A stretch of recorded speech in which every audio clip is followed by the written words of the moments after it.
Today I'm going to show you how to do the idea of pivot. And a pivot is when you need to make a 90-degree angle. On your bag you'll be making a pivot when you attach your handles, but anytime you are sewing a square, you need to do the process of pivot. So you first start by threading your machine. If you do not know how to thread your machine, you can watch the How to Thread Your Machine video. So my machine is threaded and ready to go. I have lost my presser, or my foot feed. Here we go. I got my foot feed ready, and I have my two pieces of fabric. For the purpose of this video, I'm just using paper because it's cheaper, but what I've got is my edges lined up, and I'm ready to sew them. So I'm going to line up my my fabric at a 5/8 seam allowance. So you'll have to look very closely at your machine. It's on your silver needle plate, and it will say 5/8. I put my fabric underneath my presser foot, and I put the presser foot down.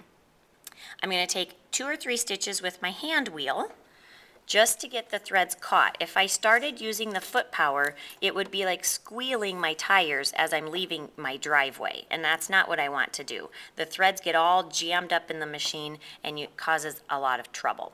So I just took 2 stitches on my hand wheel, and I've started a little bit in to my fabric. So now I'm going to do my reverse, which is to knot or to lock in the stitches all the way off, all the way back on.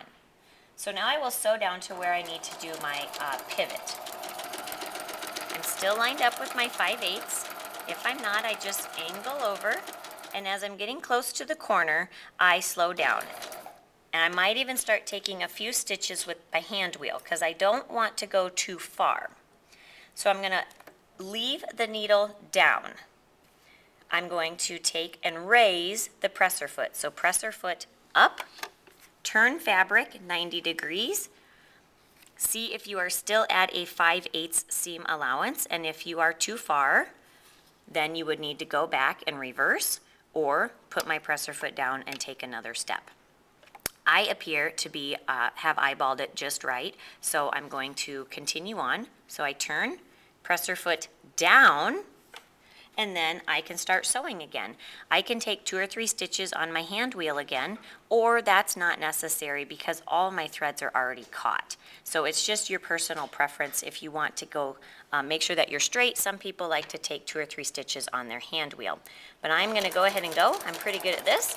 Been sewing for a while. I'm just kind of sewing away here.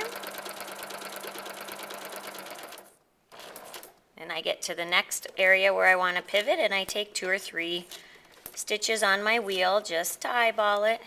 Needle down, presser foot up, turn, presser foot down, sew.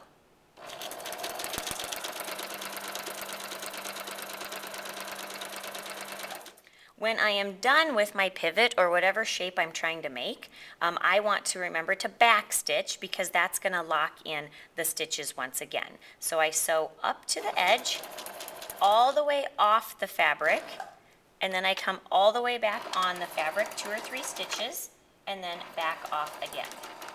Once my fabric is not touching my needle anymore, I can raise my presser foot, pull.